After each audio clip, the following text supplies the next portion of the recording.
그리스도께서 이 땅에 오셨습니다. 우리는 그리스도께서 다시 오실 것을 기다립니다. 주님의 오심을 기억하고 기다리는 대림절, 우리는 신실하신 하나님의 약속을 믿으며 소망과 평화와 기쁨과 사랑의 촛불을 켭니다.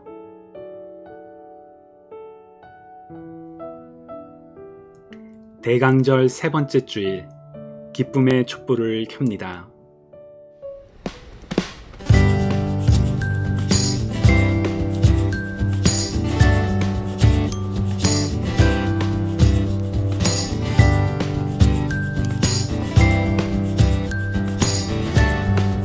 그 맑고 환한 밤중에 맑고 환한 밤중에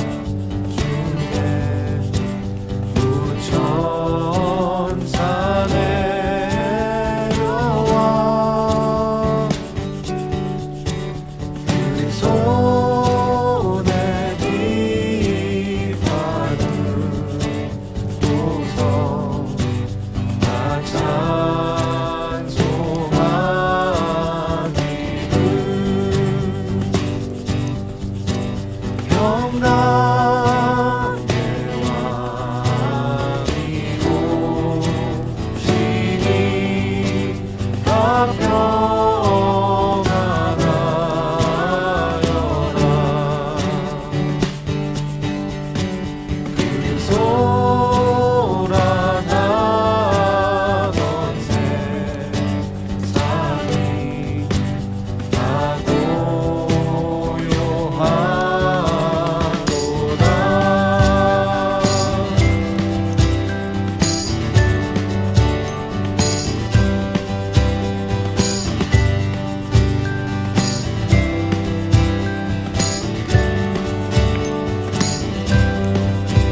선지 예언 은하여 선지 예언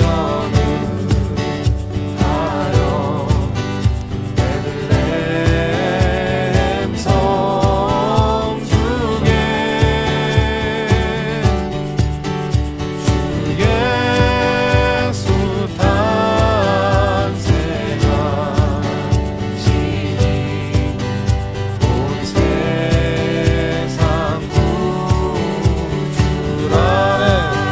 천사 기쁜 노래 저 천사 기쁜 노래를 또다시 부르니 온 세상 사는 사람들 나와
새로운 일상을 주님의 손에 맡겨드리는 한 주를 여는 기도, 자녀와 함께 올려드리는 대림절 셋째 주일 기도문입니다.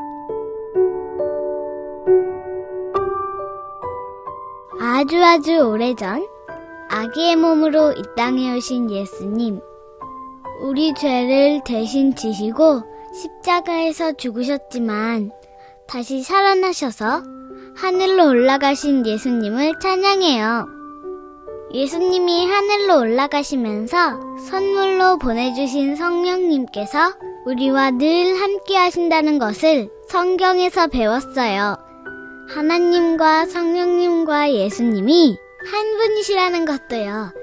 그래서 예수님은 교회에만 계신 게 아니라 제가 공부하는 교실에도 계시고 밥을 먹는 식탁에도 계시고 혼자 있는 화장실에도 계시고 지금처럼 추운 겨울 거리에도 계시다는 것을 알게 됐어요. 정말 대단하세요. 저도 이제부터는 예수님과 함께 생각하고 말하고 행동할게요. 제가 혹시 깜빡하지 않도록 도와주세요. 성탄절이 다가오고 있어요. 예수님은 어떤 선물을 좋아하세요? 저와 제 동생뿐 아니라 예수님도 기뻐하시는 성탄절이 됐으면 좋겠어요.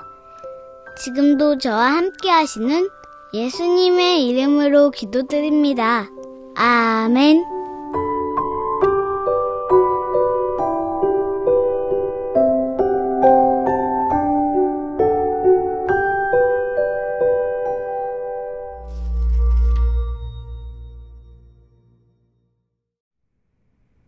기분이 좋다는 건 매우 좋은 일이죠. 대부분의 언어에는 이 감정을 표현하는 말이 많이 있어요. 행복한, 유쾌한, 즐거운 등등이요. 성경의 언어들도 마찬가지인데요. 구약의 히브리어에는 다양한 단어들이 있어요. 심하, 사손, 길처럼요. 신약의 헬라어에는 카라, 유프로신의 아갈리아시스가 있고요. 이 단어들은 각기 독특한 뉘앙스를 갖고 있지만 기본적으로 모두 기쁨과 행복의 감정을 가리켜요. 여기서 기쁨에 관한 성경 단어들의 묘미는 행복이 어떤 것들로부터 오는지에 주목하고 또한 기쁨이 어떻게 성경의 전체 줄거리를 관통하는 핵심 주제인지 살펴보는 데 있어요. 자, 기쁨의 근원부터 살펴보죠. 성경의 첫 장에서 하나님은 세상이 보시기에 참 좋았다고 말씀하세요. 그래서 인간은 삶의 아름답고 좋은 것들에서 자연스레 기쁨을 느끼게 돼요. 늘어나는 양떼나 풍성한 수확 같은 것에서 말이죠. 시편 104편의 기자는 좋은 포도주가 사람의 마음을 기쁘게 하는 하나님의 선물이라고 말해요. 사람들은 또 결혼이나 자녀로 인해서도 기뻐해요. 심지어 히브리 속담은 향수가 코에 주는 즐거움을 좋은 친구가 안겨주는 기쁨과 비교하기도 하죠. 그러나 인류의 역사가 기쁨의 축제만은 아닌데요. 성경 이야기는 인간의 이기심으로 인해 타락한 세상에서 우리가 어떻게 살아가고 있는지 보여줘요. 죽음과 상실의 세계죠. 그리고 바로 여기에서 성경적인 믿음은 기쁨에 대한 독특한 관점을 제시해요. 그건 바로 하나님의 사람들이 취하는 태도인데요. 좋은 환경 때문이 아니라 하나님의 사랑과 약속에 대한 소망 때문에 기뻐하는 것이죠. 이스라엘 민족이 이집트의 노예로 고통받을 때 하나님은 그들을 자유롭게 하시려고 모세를 세우셨어요. 그때 그들이 맨 먼저 한 일은 기쁨의 노래를 부르는 거였어요. 그들은 비록 광야 한가운데를 지나며 해를 입기 쉬웠고 약속의 땅은 여전히 멀리 있었지만 환경에 상관없이 기뻐했죠. 후에 시편 기자들은 이 이야기를 떠올리며 이렇게 말했어요. 주님께서 그의 백성을 즐겁게 나오게 하시며 그의 택한 백성이 기쁜 노래를 부르며 나오게 하셨다. 광야에서의 이 기쁨은 결정적인 순간이었어요. 하나님의 백성에게 기쁨이란 그들의 수고가 아니라 미래의 소망에 의해 결정된다는 것을 알려준 거죠. 이 주제는 후에 이스라엘 백성이 주변 나라들의 압제에 고통받는 이야기에서 다시 등장해요. 이사야 선지자는 하나님이 모세 같은 새로운 구원자를 일으키실 날을 고대했는데요. 그날이 오면 주님께 구속받은 사람들이 기뻐 노래하며 시온에 이를 것이며 기쁨이 그들에게 영원히 머물고 즐거움과 기쁨이 넘칠 것입니다. 이스라엘 민족은 기다리는 중에도 미래에 받을 구속을 기대하며 기뻐하기로 선택했어요. 이런 이유에서 나사렛 예수님의 탄생이 큰 기쁨이 될 좋은 소식으로 선포됐다는 게 매우 중요해요. 예수님도 하나님 나라의 선포를 시작하실 때 기뻐하시면서 하나님 아버지께 감사드리셨는데요. 그분은 제자들에게도 광야에서의 기쁨을 이렇게 가르치셨어요. 너희가 나 때문에 모욕을 당하고 박해를 받으면 기뻐하고 즐거워하여라. 하늘에서 받을 너희의 상이 크기 때문이다. 예수님은 죽으시고 부활하신 후 제자들에게 가서 그분이 부활하신 세상의 왕이시라는 기쁜 소식을 선포하라고 명하셨는데요. 그들이 그렇게 했을 때 초기 기독교 공동체들은 기쁨으로 충만한 사람들로 알려져 갔어요. 박해받을 때조차도요. 마치 사도 바울이 더러운 로마 감옥에서 비록 처형을 당할지라도 기쁨을 선택했다고 말할 수 있었던 것처럼 말이죠. 그는 이를 믿음의 기쁨 또는 주 안의 기쁨이라고 불렀어요. 그리고 그것이 하나님의 영의 선물이며 예수님의 임재가 우리와 함께 하신다는 증거로서 고난 중에도 소망을 갖게 한다고 믿었어요. 우리가 예수님의 사랑이 죽음을 이겼다는 사실을 믿는다면 마땅히 기뻐할 수 있어요. 가장 어두운 상황에서도요. 그렇다고 해서 슬픔을 무시하거나 억누르란 뜻은 아니에요. 그건 건강하지도 않고 그럴 필요도 없죠.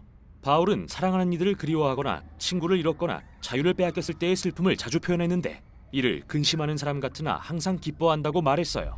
그는 자신의 고통을 인정하면서도 비관적인 결론을 내리는 게 아니라 예수님을 신뢰하기로 선택했어요. 이는 얼굴 좀 펴라는 식의 진부한 조언과는 전혀 달라요. 그리스도인의 기쁨은 믿음과 소망에 기초한 중대한 결단이에요. 예수님의 생명과 사랑의 능력을 힘입어서 말이죠. 이게 바로 성경이 말하는 기쁨의 의미입니다.